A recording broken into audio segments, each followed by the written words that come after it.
Good evening. I'm Nisa Petrilli. I'm Jay Kaplan. I'm Steve Ferguson. And I'm Sean Roman. And this is the On the Sports Lines Super Bowl 54 special.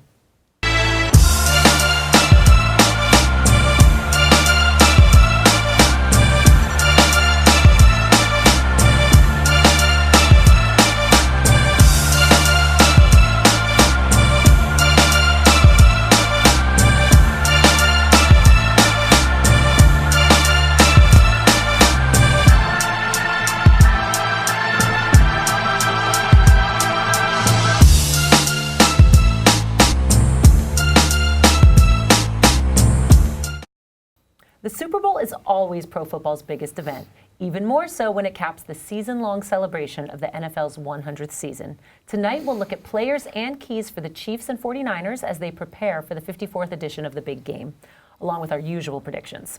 All that plus our take on the Hall of Fame's 2020 and Centennial Classes, and remembering an NBA legend who was taken from us way too soon. As always, you can find us on social media. Follow us on Twitter @OnTheSportsLines and like us on Facebook at facebook.com/OnTheSportsLines. We'll start our Super Bowl preview with the AFC champion Chiefs, who have gone 50 years since their last appearance. They got here with a convincing 35-24 win over the Titans in the AFC title game. Our guys are going to look at players and keys for Kansas City as they attempt to finally get head coach Andy Reid his first Super Bowl win. Jay, how well does Patrick Mahomes have to play for the Chiefs to win? In a nutshell, I mean, the Chiefs' offense revolves around Mahomes, so the simple answer is yes, he needs to play well, extremely well. Super Bowl MVP well. I mean, let's face it, the Chiefs are not going to run the ball much. They do it less than any team on first or second down in the first 28 minutes of a game. So that means you're going to see KC's Tier 1 passing offense against the Niners' Tier 1 pass defense. You're going to look at Mahomes trying to get the ball to Travis Kelce.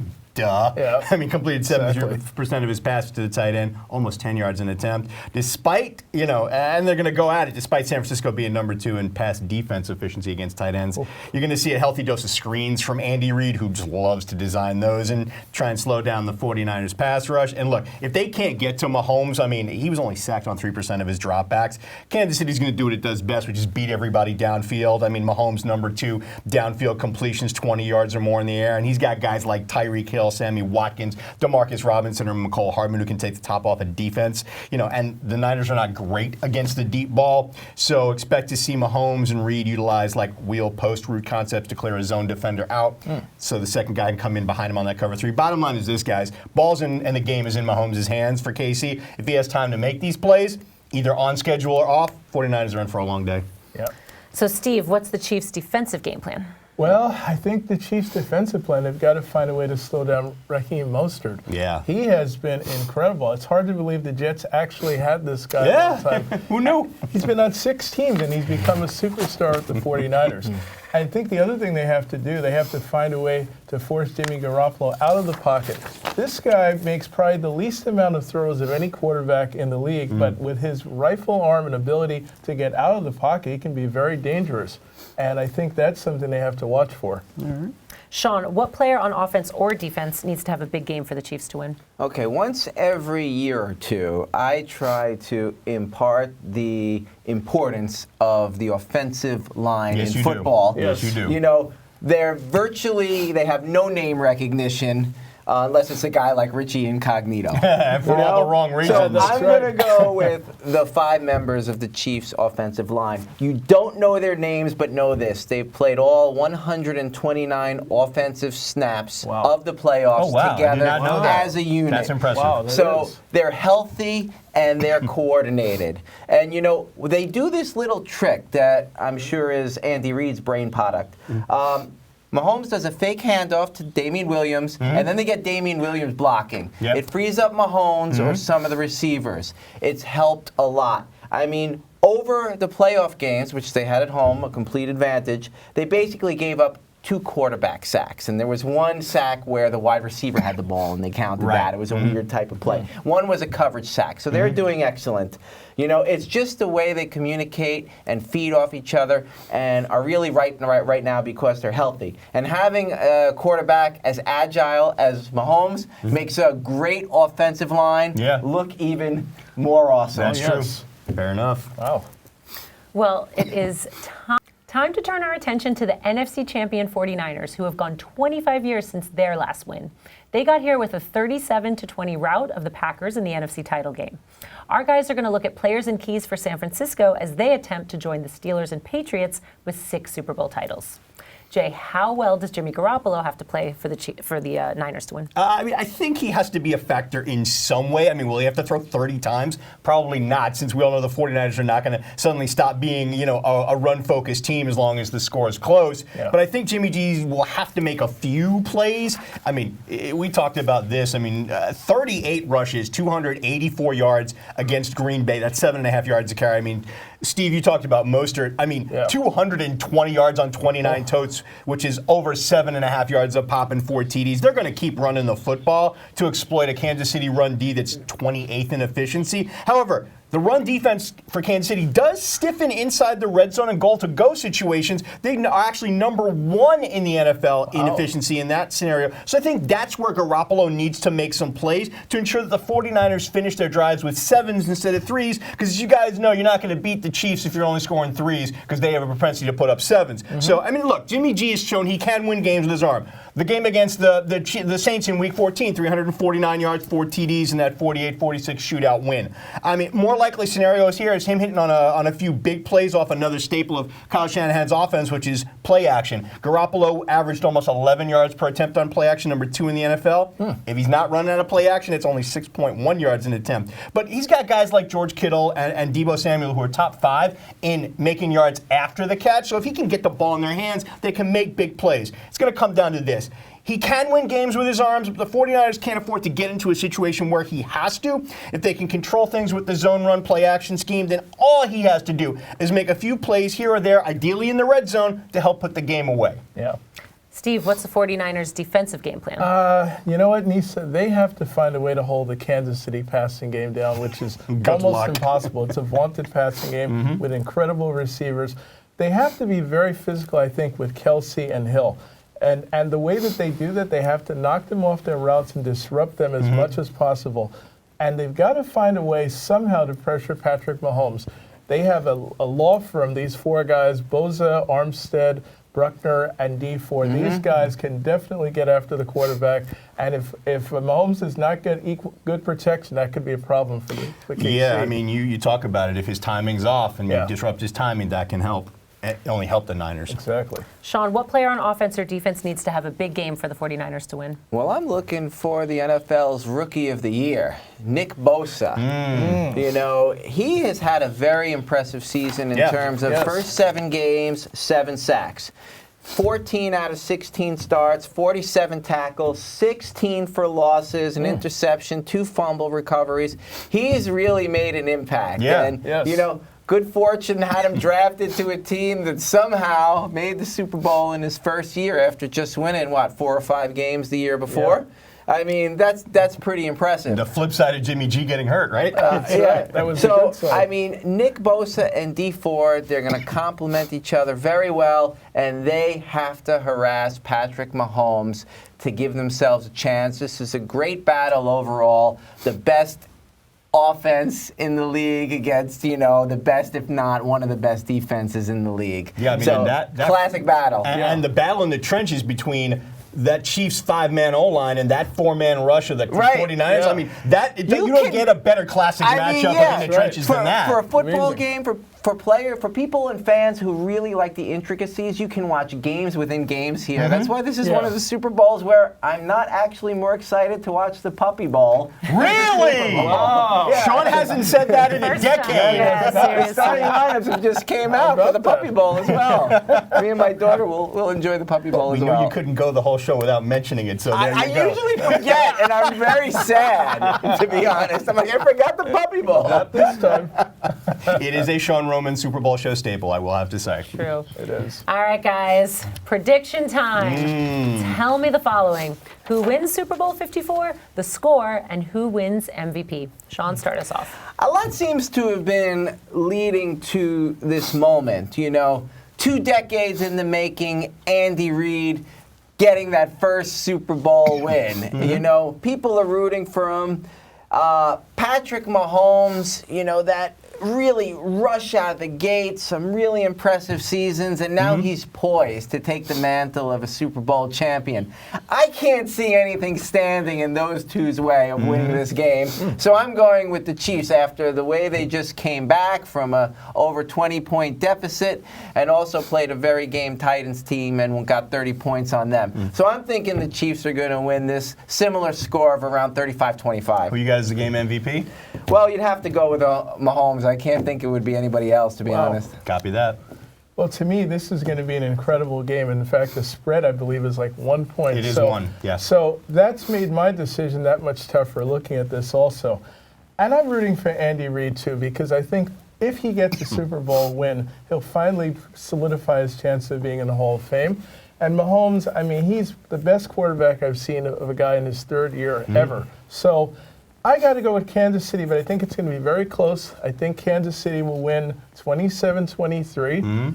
The MVP, I think, will actually be Mostert because I haven't seen anybody stop this so guy. you think it's going to come from a losing team that's only happened once before in Super Bowl history? I think this might be the second time. That's a bold prediction. That is a bold prediction from Steve Ferguson. All right, I mean, I happen to agree with you guys. I don't think the Chiefs' offense can be contained by anyone. I mean, Mahomes has been playing at MVP level since his return from injury. They've shown they can beat you playing with a lead tied or trailing, and trailing by what should be an insurmountable deficit. This is Andy Reid's best team ever, led by his best quarterback ever. Right. And as good as the 49ers are, and they are good, They are I good. just don't Really see good. them beating Kansas City. So I've got the Chiefs, who I predicted to make it this far all back in September, as I think we all did. I'm looking at a 31-27 because I'm going with the over. Okay. And I agree that it's Mahomes. And a little side note for you guys. The Niners, however, now join the 88 Bengals and the 99 Rams, is only the third team to make the Super Bowl after winning 4 games or less the year before. Wow. Amazing. Well, I guess I'm the only naysayer because I'm going to go with the 49ers. Yeah, I'm glad somebody did. It's gonna be a close game. I think it's gonna be a good game, hopefully. These teams are very evenly matched, but I just could see the 49ers defense just being the one deciding factor in this. Wow. So I'm gonna go 49ers, close game, maybe a last minute field goal, 34-31. And Jimmy Garoppolo, MVP. If I would have went last, I mean, I may have heard all the Chiefs picks and said, Garoppolo studied under Brady for a while. Exactly. He does what he knows how to do to win the game. There's no other motivation. Stays within the He's system. got poise under pressure. He's really, Okay, I'm glad somebody went Yeah, last. because usually you're the contrarian of the I went group. first. Who do I have to disagree with? This was a tough one, though. These are evenly matched teams, so Indeed. we You know shall what? see. I think this is one of those rare games where, since none of us really have a dog in the fight, we're just looking forward to what should be a really good Super Bowl. This should be a great Super Bowl. Definitely. Well, as they typically do during Super Bowl weekend, the NFL will announce the Pro Football Hall of Fame's class of 2020. As this is also the NFL's 100th season, a Centennial Class will also be inducted. The members of that class have already been released, headlined by former Commissioner Paul Tagliabue and Super Bowl winning coaches Bill Cowher and Jimmy Johnson. Sean, who stands out as either most deserving or least deserving, in your opinion, for either class? Jimmy Johnson. He's been Most deserving Most or or least? least? Most deserving. I was going to say, okay. I say this making sure. because he is one of the faces of the NFL over the last quarter century or 30 years right now. Yeah, I mean, he's not getting this for his college accomplishments, which are great. Yeah. But he you. came to the NFL in 1989, had that very rough first year, and then was 15. part of that historic trade involving Herschel Walker where they got all those draft picks. That's right. Built an extremely solid battery of Troy Aikman, Emmitt Smith, and everybody else, Michael even on Irvin. defense. You think of a guy like Leon Lett and the impact he made. Those Cowboy teams were really something to watch. Yeah. And Jimmy Johnson, won the 2 Super Bowls, had the dispute with Jones. He leaves. He goes to Miami. And I'll tell you what, for a team like Miami who hasn't been, in the black that often, he got them 3 playoff appearances. Yeah. So I look at his success, 2 Super Bowls, all those playoff appearances. I think Jimmy Johnson is the guy who's most deserving of this class. I fully agree with you. I knew you would. You're biased, and No, he's an amazing coach. Just is. happened to be No argument, coach of the no U, but argument. just so happened. Stephen D. I'm going to go with an older player. Some of you may not have heard of him on the air who are watching us, but this guy, Harold Carmichael, was predominantly with the Philadelphia Eagles, was a tremendous wide receiver. 6'8", probably the first really tall wide receiver in the league, with amazing quickness, great speed, ability to catch. You think the guy that the Giants had was great? This guy used to catch them over his head, behind him, and make plays. He could jump over defenders, outrun them, or run right by them.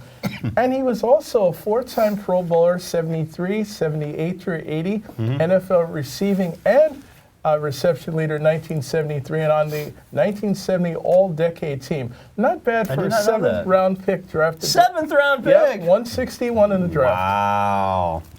You know what? He's deserving. He is. Yeah, for me, and I know you guys are going to go, really? I'm shocked. As a Steeler fan, I'm ecstatic that Bill Cowher's going in with the Centennial class, and watching him and Jimmy Johnson personally get their notifications from, Hall President and CEO David Baker on the Fox and CBS sets, to me was a really cool moment for both of those guys. I mean, Cowher was just, happy as hell, and Jimmy got really emotional. Yes, he did. And, it was really cool. And if you saw, the kind of cut away to Troy Aikman in the booth while that was happening, and Troy was doing his best to stay stoic, but you could tell that it was getting to him a little bit. It was.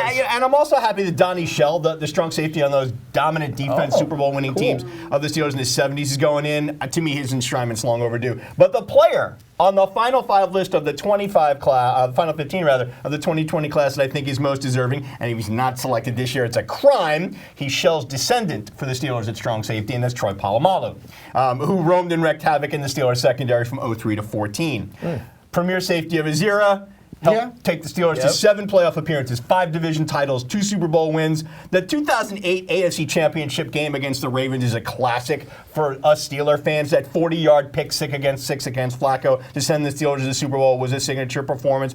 Defensive Player of the Year in 2010, 7 picks, returning 1 for a TD. He had 32 interceptions in his career, 3 for touchdowns. First team All-Pro 4 times, second team All-Pro twice, 8 Pro Bowls, All-Decade team of the 2000s. I mean, this man did things on a football field that we had never seen a strong safety do. His instincts, his football IQ were remarkable, as was his athleticism. I mean, every opposing quarterback had to know where Troy was on the field, especially because he could be anywhere. It often seemed like he was everywhere, and he was always where the football was. I mean, his ability to just read quarterbacks and jump routes, it just was amazing. And the classic one is him literally timing the snap count to go airborne over the line of scrimmage to snuff a quarterback or a running back in the backfield. Whoever saw that before this guy. Leader, good teammate, role model both on and off the field, the epitome of how things are done the Steelers' way. I mean, I hope he gets into Canada on his first try, but even if his name's not announced this weekend, I got to believe he'll get there eventually. I think he will. Sure. Yep. Less than 24 hours after congratulating LeBron James for passing him for number 3 on the all-time NBA scoring list, Lakers legend Kobe Bryant, his 13-year-old daughter Gianna, and 7 others were killed in a helicopter crash in Calabasas, California. Kobe was likely to be a part of the Basketball Hall of Fame's 2020 class, to be announced during NBA All-Star Weekend. He was only 41. Steve, how will you remember Kobe? Wow, I will remember Kobe Bryant as probably the most intense competitor I've ever seen in basketball outside of Michael Jordan. Combination of his determination, his will to win, his scoring, everything that he did it as perfectly as you can do it.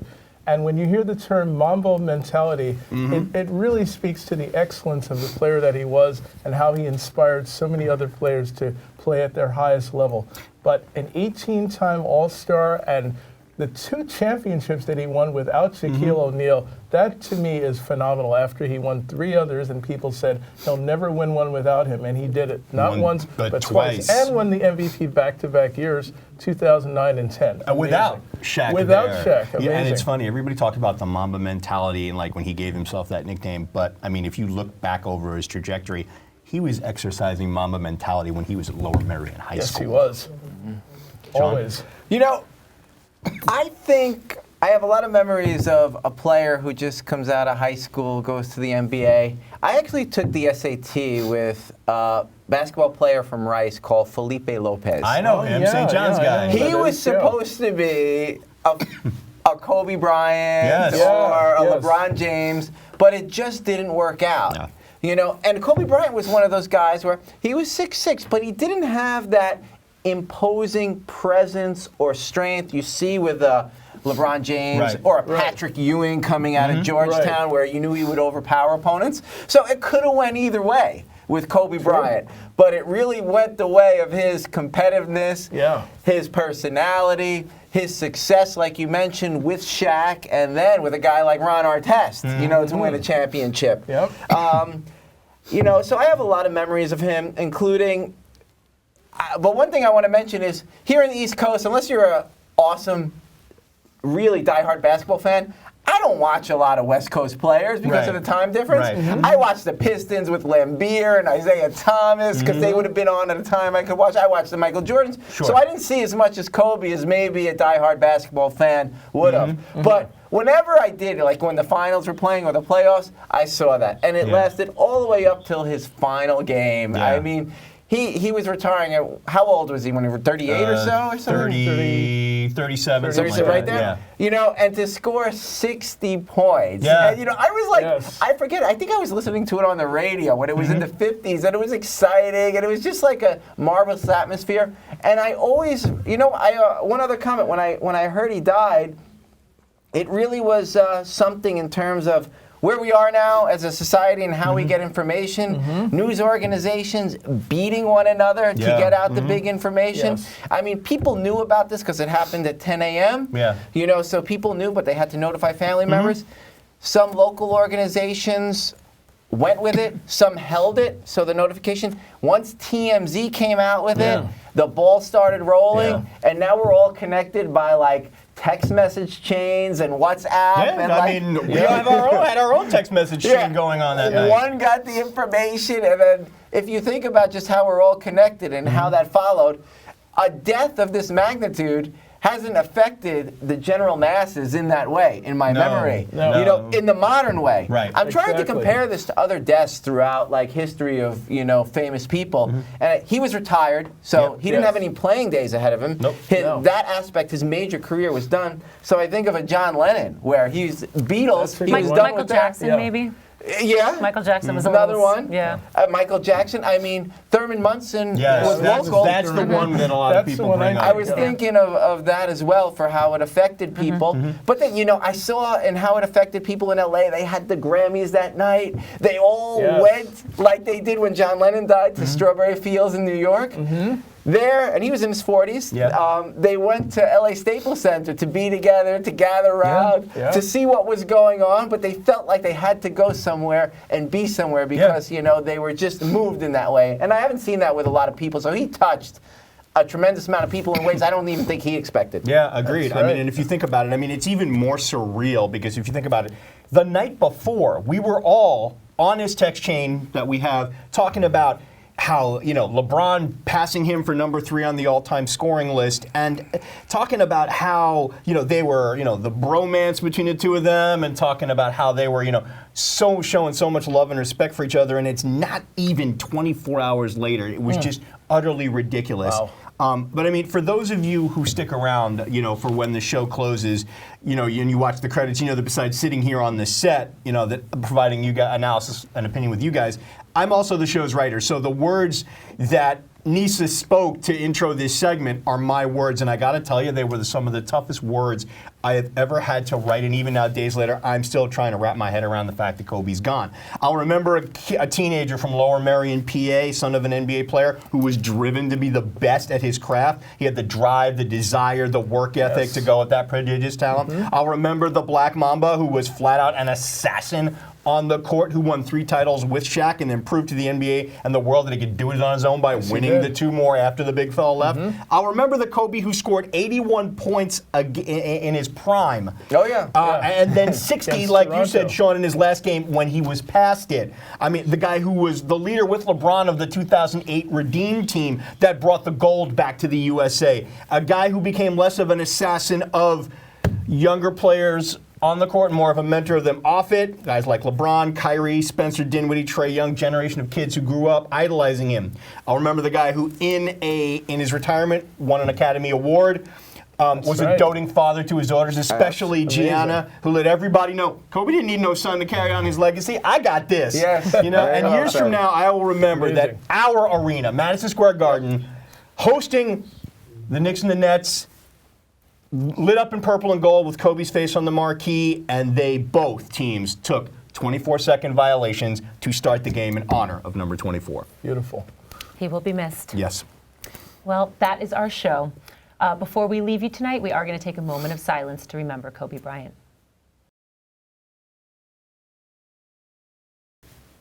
For Jay Kaplan, Steve Ferguson, and Sean Roman, I'm Nisa Petrilli. Thanks for spending part of your evening with us. We'll see you on February 13th for another edition of On the Sports Lines. Remember, if you want to see this show again or catch up on any of the ones you might have missed, check us out at youtube.com/onthesportslines. Enjoy the Super Bowl, everyone. Enjoy the Super Bowl, guys. Good night. Good night. Night.